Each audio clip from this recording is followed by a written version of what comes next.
bragging rights. Welcome to Varsity Voices Boys Basketball. My name is Jeff DiVeronica. My colleague to the far side, James Johnson, obviously in studio for Varsity Voices, and special guests this week, the projected top seed in the Class AA tournament, the Fairport Red Raiders. To my left, Coach Scott Fitch in his 16th season, and to my far left, Dan Messino, senior guard, headed to Hobart. We'll talk about that a little later on. But guys, thanks for coming down to the studio today. Appreciate it. Thanks for having us. 16-1 on the season. And because I'm a sports writer and we like to ask tough questions, what happened in that one loss? 67-63 against DiVeronica. This was early in the year. What did Dan? I always think that teams learn the most from losses, maybe some more than wins. Definitely. What did you guys learn from that game? I mean, after that DiVeronica game, I just feel like we came out of it just with a different mindset, and we went into it. I mean, we knew we had some talent and stuff, but we knew we couldn't take anyone lightly. And after the game, I just feel like we've taken our practice level to a whole new level, and we've really started to focus on what we need to get better at. And I just feel like our practices since then have been great. So I feel like, like you said, it has helped us a lot. Everybody knew. I mean, it's a Fitch team, 18-4 last year. He made it to the finals. Amazing performance by Ernest Edwards, beat you, and he needed to do that to beat you in the Section 5 finals. 4 starters back. How many guys overall back from last year? Are we talking half a dozen or more? 11 guys back. 11 guys back. 11 guys back. All right, so you expected a really good season. Are there areas in which these guys have exceeded your expectations? Yeah, I think continued chemistry, and I think a commitment on the defensive end. You don't get it every year. I know people think we play defense all the time, and we try and buy in. But these guys, I feel like, have really taken some pride on the defensive end, and I think that's helped some of our margins, maybe, of victory that we've had up to this point. I've always wondered, when you have a team like that, full of guys who've been through it before, is there a temptation for them to kind of let's hurry up and get to the tournament? Because that's what everyone's gunning for here. Like the process isn't as important because you guys know that it's all about the Section 5 tournament. Yeah, I think the perception's out there, and I think that people base this season's success on the tournament. Yeah. But I really have tried not to buy into that, and I think I love what I do. I love working with the kids I work with, and if you fast forward to the tournament, you've missed 4 months of those day in, day out memories that to be honest with you, in 15 years, those are things I'm going to be talking about and cherishing. And so I understand that there's a big perception, and that the sectional tournament's a big deal, and we would love to win it for sure.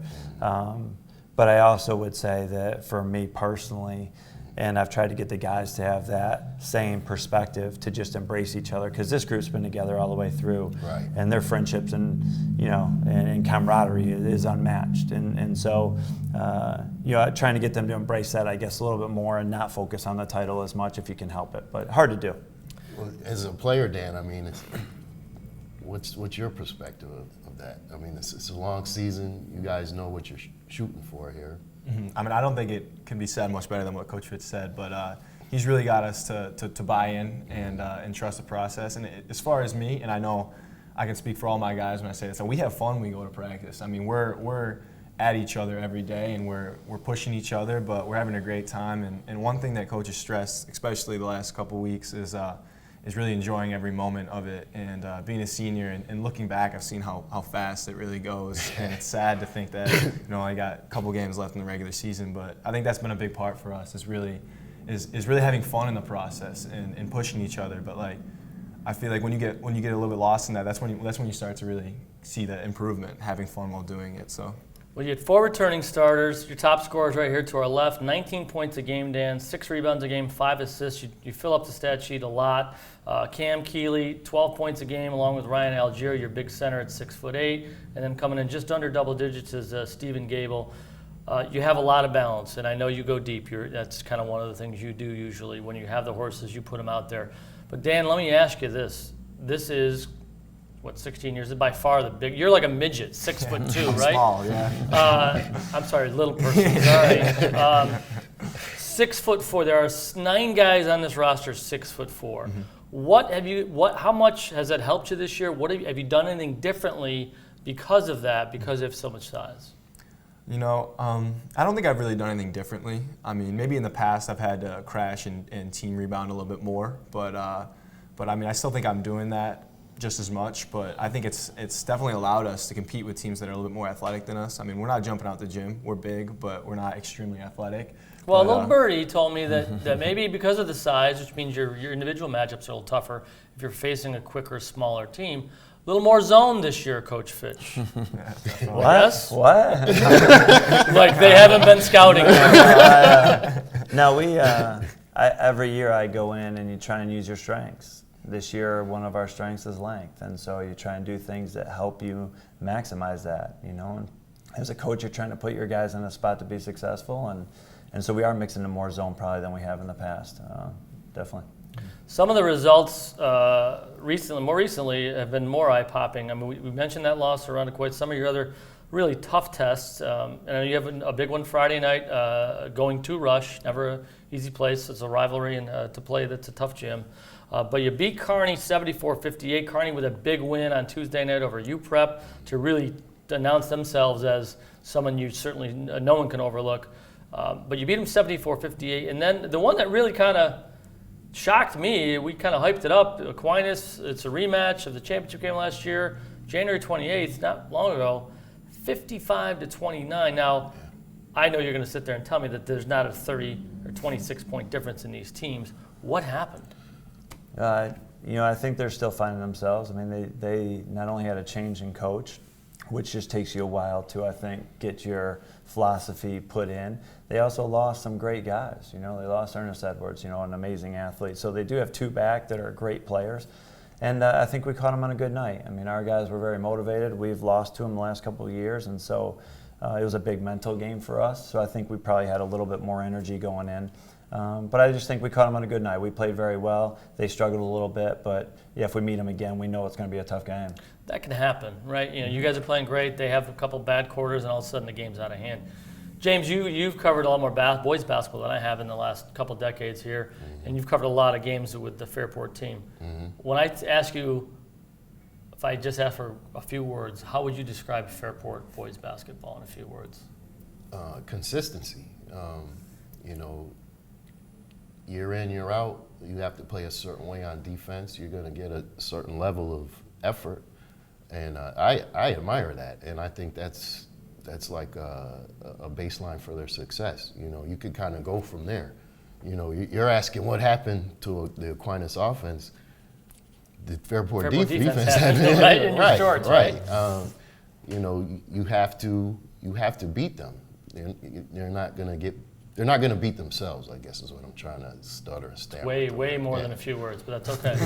The little birdie I talked to was a veteran basketball coach in the area, and I said, you've seen Fairport. I want to get some of your perspective. And Dan, this is what I ask you: is that he said, look, they have experience. Yeah. 11 guys back, like you said. You guys have been there 3 years in a row now to the finals, and you didn't win. And he said they have something that maybe it's a little higher octane than they have in the past, which is. There's a hunger among this group. How desperate is this team to clutch that block? It's something we want really badly. I'm not gonna lie about that. We want it really badly. It's something we think about in the off season, especially for me. Going to 3 straight and losing all 3 of them and being so close last year. Something I've written down and stared at. 0-3. That's just something that's big for me. But It's not the end of the world. It's something that it motivates us. Yeah, It motivates us, and we're all hungry for it. But we're just trying to take it one step at a time. We know how hard it is and how deep, especially AA is, and it's something we want really bad. But we know that we just got to look at that next game. We get it. It's important to you guys. It's important to us. If it wasn't, you wouldn't be sitting here right now. So. James, these guys, they have a couple, 2-3 games left, and then they have some challenges. This is not going to be an easy bracket. I think I said last week I thought that it was Fairport, McQuaid, and UPrep and everyone else, and now Kearney obviously screwed that up, right? Someone told me that you better not discount Aquinas, and I said, really? It's Fairport owned them. Don't discount Aquinas. So UPrep's got a big guy. McQuaid now has its big guy back, and Isaiah Stewart. Coach, what does he give them? This is a dumb question. What does he give them that they didn't have without him? But how do you defense a guy like that? without giving away all the Fitch secrets. No. I mean, it's hard. It's hard. I mean, I think he's the one guy that you just can't match one-on-one in the section. You just can't. He's a huge kid. He's a beast. I mean, he is a big boy, and they got three-point shooters around him. So they're going to be a really tough team. But I think he allows, with him in the game, it lets everybody else be more effective because you have to give so much attention to Stewart. So. And I think I said this morning in talking to my little birdie that said I don't think one player can beat Fairport, and I think that's a testament to team defense. And what James was talking about is that it's not one guy, offensively or defensively. But let's talk about one guy real quick because he's been with you 4 years. That's kind of rare. You have a lot of Fairport guys who are four-year starters. Starters? Three. Come off the Three bench. starters. Three starters. Have you had a lot of 4-year guys in your 16 We've years? We've had 3 4-year guys in the last 50 years. So what about this guy as a young guy made you bring him up, and then talk about his maturation? Yeah, I think first of all, it has to be the right fit. And so the groups ahead of him, we thought it was a right fit to bring him up. So first of all, you had to have that. And then you had to have a kid that not only could handle it on the court, but also could handle it socially and off the floor. And he fit all those. But he's a competitor. This year his numbers are great, but he's only played in 4 fourth quarters. I mean, so if you let him play the whole game, his stats would be off the charts on people. But yet he's bought into doing it the right way and being, just being respectful of other people too, and having sportsmanship. So he's one of the best I've coached. He makes everybody better. I feel like his leadership has improved tenfold to what it was last year because he's learned how to lead. He's learned how to make other people better, which in the past I thought he was a great player, but I didn't know if he really made everybody else better, and I think he does that now. How do you think you do that, Dan? How do you think you make other guys better? I mean, big thing for me is me and Coach talk a lot about leadership and stuff, and I feel like if you go out there and kind of set an example and go hard all the time and always make the right basketball play. That's something we talk about a lot too. If you're a great scorer, it's not always the right basketball play to shoot your shot. You know what I mean? But if you're open, then you shoot your shot. But if you're driving the lane and the big man slides, then you dump it off. That's the correct basketball play. And I feel like in the last year or so, I've gotten a lot better at doing that. And not only that, but my teammates have done a great job of always building me up and putting me in the right position. I can't thank my teammates enough. I've always, throughout my 4 years, I've had the best teammates. So that's kind of my short James answer. like he's smiling over there. Yeah, because you can see it when you watch the team play. You can see chemistry. It is. Yeah, and his line of thinking. He could take more shots, but then you notice, well, the big man made an effort to get open, or like you said, you slide, you dump it down to him. It keeps everybody in the game. Engaged. There's a reward for the work, right? I know I play harder defense if I don't have to shoot it. If I just touch it, okay, I'm out here, You're outscoring teams 77-48. That's the average margin of victory for the Red Raiders, which is really amazing. Any concerns about not having those bevy of close games to go back to and say, hey, we did this a month ago, we can do it again? Yeah, there is. There is. No doubt. I mean, we try and reenact it in practice. We try to put us in game situations so we can keep learning. The only thing that I would say that gives me a calmness with this group is most of them are returning from last year. We have played in big games. Most of these kids have played in at least one final. So I think we've got a lot to draw from, and I think I'm hoping at least that'll trump maybe not have as many close games this year. You said Trump. Were you trying to get us ratings? It's like a little birdie. I'm trying to figure out who the little birdie is still, so it might be Trump. But. So, I really started, one of my indoctrinations in the Section 5 basketball was covering Caitlin Howe, who I know you know who is. Everyone in Fairport knows who she is. And you helped her become a great pull-up jump shooter. And I want to ask you, Dan, about him. See, I, to a degree, think you have to be born a great shooter. But I think you can be made into a good shooter. Do you agree with that, or you think you can become a great shooter just from hard work? I mean, I agree with that. I mean, to a degree, I think you're born with a kind of a knack to be able to shoot the ball. But I mean, I think shooting is repetition, and if you're getting in the gym, you're getting your shots up. I definitely feel like that you're going to see a lot of improvement. And I mean, if you come to this guy, he's definitely going to help you out. he's a shot doctor. I mean, if I feel like my shot's off a little bit, I come right to him, and end of a workout, I feel like it's back to normal. Do you think that? Would you disagree that you can make a great shooter, or can you just make a really good shooter? That's a good question. I think you'd have to. How do you define great? You know, there's some guys that have been really good McDonald, shooters. Downey, Messino, well, Fitch. That's how I define them. You know, I think you know, there's been some really good shooters that have bad form. And so that would tell you that by getting reps in the gym, you can at least reach a certain level of shooting. Okay. I do think certain kids are born with that mentality. You know, they're always going to make the next shot. You know, and I think that's rare. I think most of the time when you have kids and they start missing, they doubt themselves, and then they don't shoot it as well. So I'm watching the highlights there, and I see T.J. Hendricks just going off, right? And I'm thinking, I didn't know he was a shooter. Now, is this a kid that became a really good shooter, or was he always a pretty good shooter? I think he's always had a little bit. His dad was a good shooter, so he might have gotten some of that innate ability. But I think part of it too is as a coach trying to make kids feel comfortable in shooting it, and that you have belief in them. And I think that if you do have that, and they know what good shot, bad shot is, and trust it, you know, I think they typically, hopefully, shoot a better percent. But we'll have to do a study. We'll do a study over the summer. And let you know. One thing I remember saying way back when, this is like the late 90s, and I remember you telling me, I talked to you about this, was Jordan had the pull-up jumper that no one could defend. Right? It wasn't just the jumper, it was the pull-up. Yep. The drive into him and get back and create separation in space. And that's, Dan, it must be something he teaches very well. Definitely. Okay. All right, there's the Fitch shooting school. All the secrets are coming out.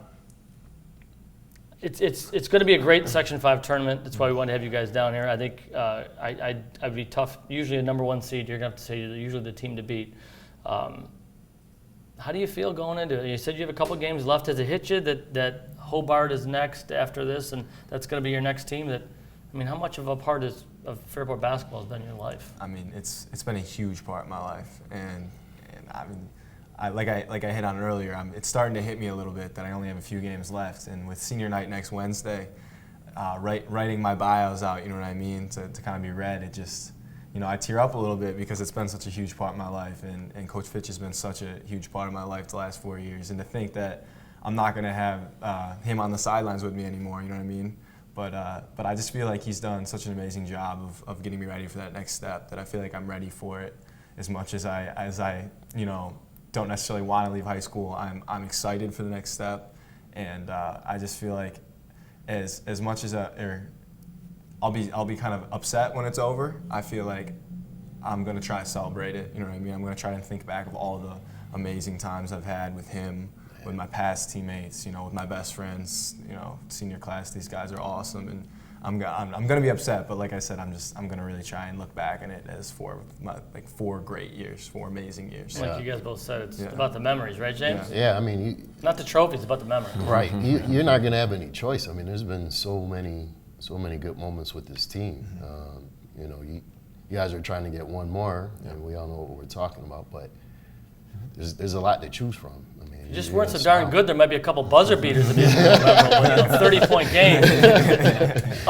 For James Johnson, Dan Messino, Scott Fitch, my name is Jeff DiVeronica. Guys, thanks for coming down. We really do appreciate it. And thanks for watching us right here at DemocratandChronicle.com on Varsity Voices.